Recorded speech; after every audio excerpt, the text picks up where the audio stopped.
38 Special versus 40 Smith & Wesson, and people might ask, what's the point of a test like that?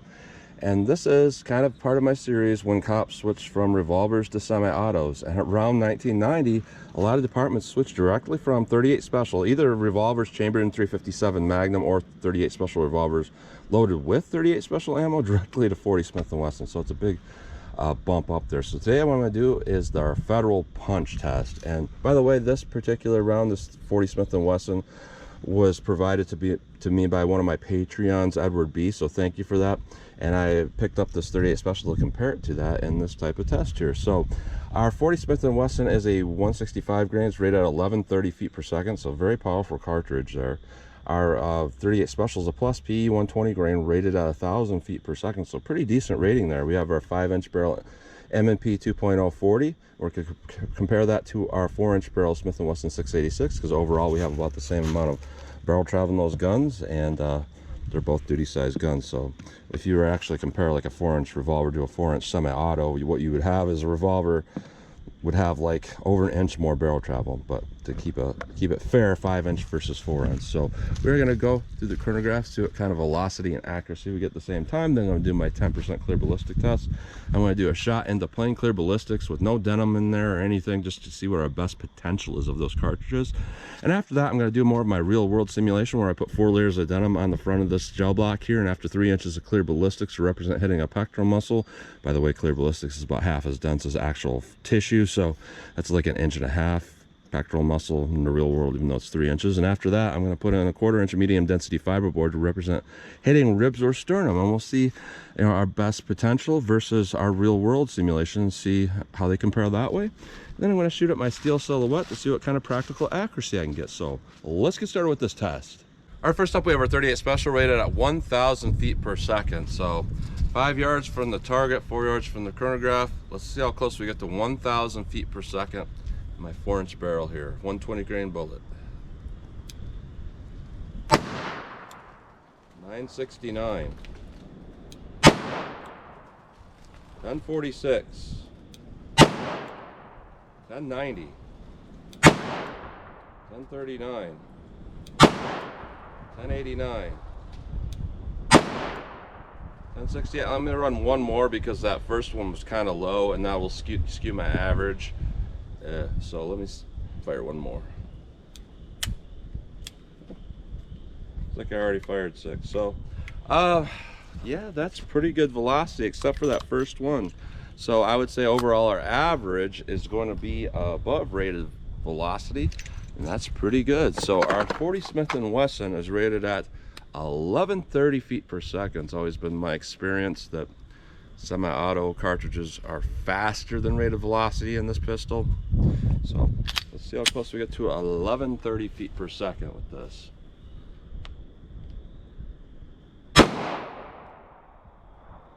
No read. 1162. 1143. I have a malfunction, which is not typical in this pistol.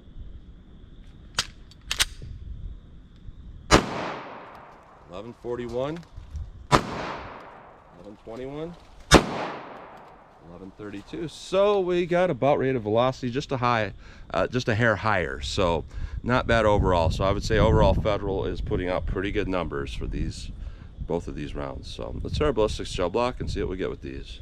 I did want to mention at the beginning of this video that these hollow cavities are really massive on the 40 caliber. I think that could potentially be why there was a malfunction. This is one of the largest, widest, flattest hollow points I've seen on a 40. So I don't know if that's a good design or not, but let's do our best potential of these rounds.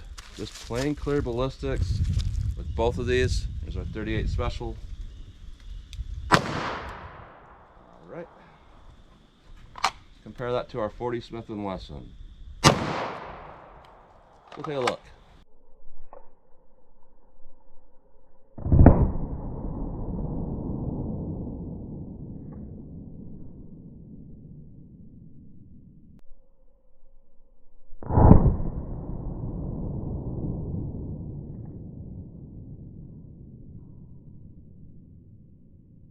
All right, so neither of these did bad. Obviously, our 40 Smith & Wesson put a lot more damage in there and did, better. What we're looking at is we have penetration that's decent with both, just barely adequate with our 38 Special, and we got some expansion. So what we got here with our 38 Special is just barely touching 12 inches, so that's barely hitting our minimum. Good expansion. Our 40 Smith & Wesson, we're at a solid 14.5 inches, which is definitely better.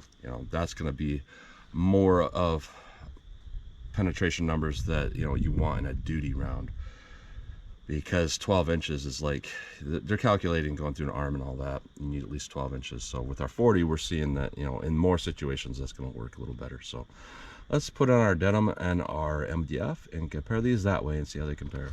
All right, we're gonna see how we do with our more of our real world simulation here. Denim, MDF, 38 Special. Let's try our 40 now. 40 Smith & Wesson. See how this compares. Let's go take a look.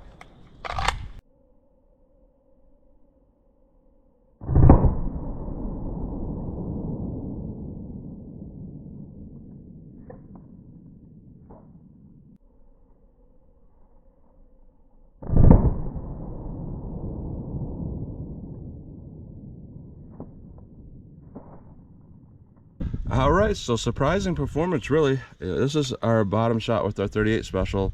There does appear to be some expansion before it hit this, and definitely with our 40, there's expansion before it hits this. So that's what I'm liking to see here. So that's doing good on that regard. And what we got with our 38 Special, it's hard to see with all these bubbles around this here whether we got good expansion, but it does look like we have expansion from my angle anyway. And also the penetration would indicate that. It's a very straight moving cartridge, which would generally indicate really uniform expansion. But what we got here, surprisingly, we got 17.5 inches. That's extraordinarily ideal. With our 40 Smith & Wesson, we have more damage up here for sure. We have more damage, this would indicate a larger expansion. But we got about 15.5 inches. So again, that's very ideal. And looking at this bullet and looking at, at least the 40, it does look like there's a band around it, like a mechanical bond, a lot like the HST. So it's pretty interesting that this is pretty inexpensive ammo, easy to find, and yet it's performing really well. So I'm going to say both of these did very well. I cannot call a winner. I cannot say this one or that one did better or worse. They both did extraordinarily well.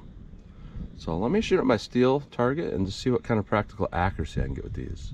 Even though I do show measured pictures of the bullets, I know some people still like to see stuff like this where they get a different view of them. So here's our 40 Smith & Wesson through our plain gel, and we can see that mechanical bond down there, just like an HST.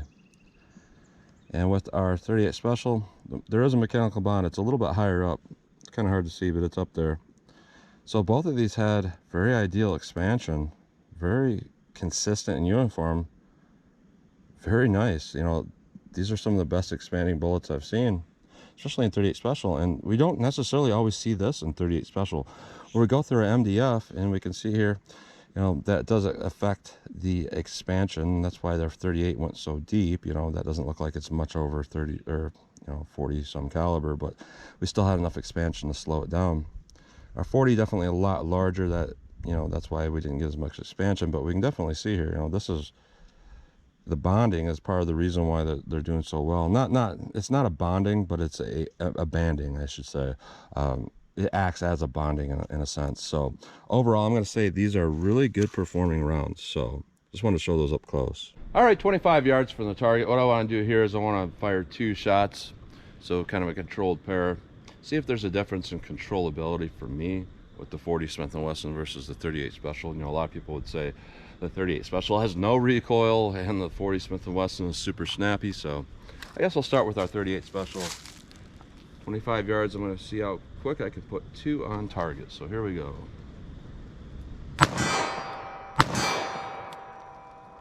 All right. Do that same thing with our 40 here.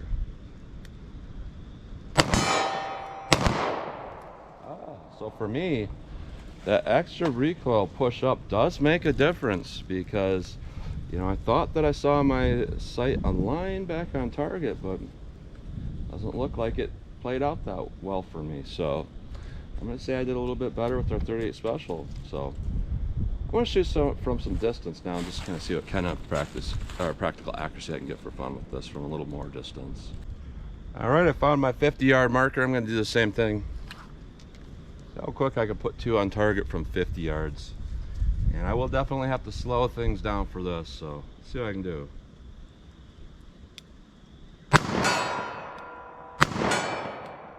All right. Pulled a little bit to the left, so barely hit. So I think I can do it with this, but I just have to slow down a little bit more.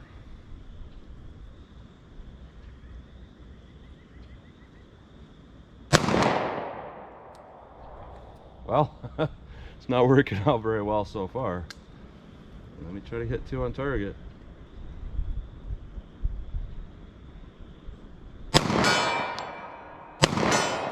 All right, so these ones are shooting a little bit right for me.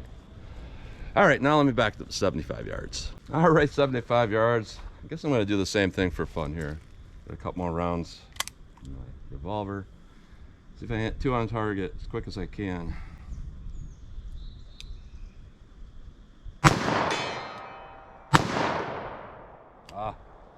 Kind of saw that coming. That's difficult. See if I can do it here. I missed the first one. See, that 40 hits really, really hard. So now what I want to do is just shoot, see what kind of accuracy I can get overall. Just slow fire, 75 yards, 38 special.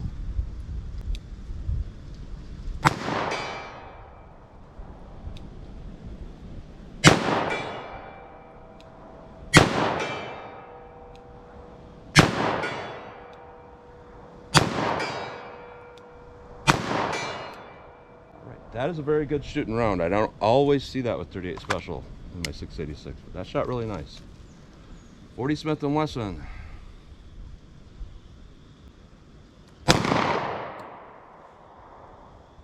Not sure where that hit. I'm having a little bit of trouble with this particular cartridge. All right, that one hit pretty far to the right.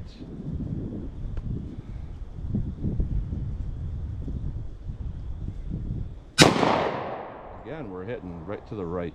I don't know if the downrange camera picks it up that way. Sometimes it reverses it because the angles are weird, but it's hitting definitely to the right. So let me aim to the left about maybe 15 inches. And that time it's too far.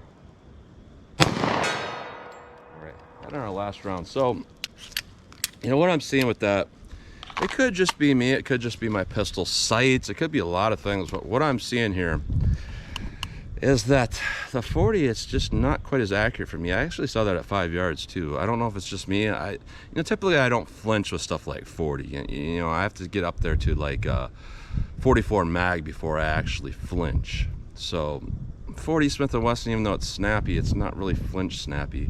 So I don't really know why I'm not hitting as well with that.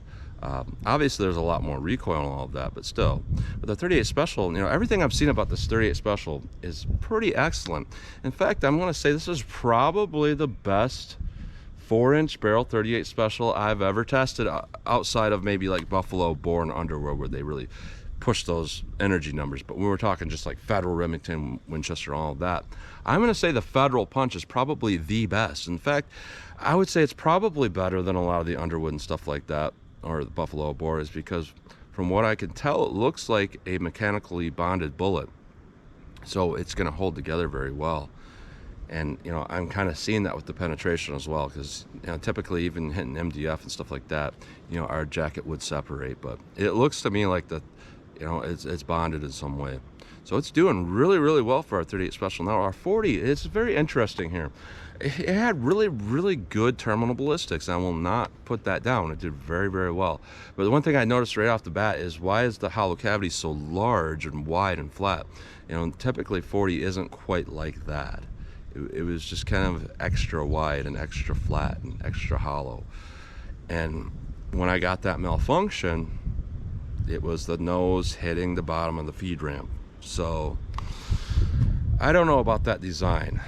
Personally, if I was going to carry 40, I would carry something a little bit different than that. So even though it did well, it did extraordinarily well, it's not something I would want to use. But everything I saw with the 38 was just very excellent in my opinion. So that's what you get today. And thanks again to Edward B for supplying that 40 Smith & Wesson ammo that we get tests. And you don't know until you test it, and that's what I'm seeing here.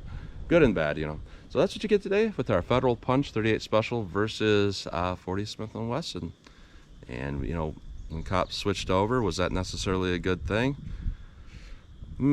Well, more firepower, but I've seen a lot of police footage, body cam footage, and I see, you know, a lot of people tell me Glocks and whatnot don't jam, but I see this a lot in footage. And after a while, they generally get it cleared, but I see that a lot. And I can't say that's necessarily a good thing. So that's what you get today with our Federal Punch. So as always, comment, share, and like, and thanks for watching.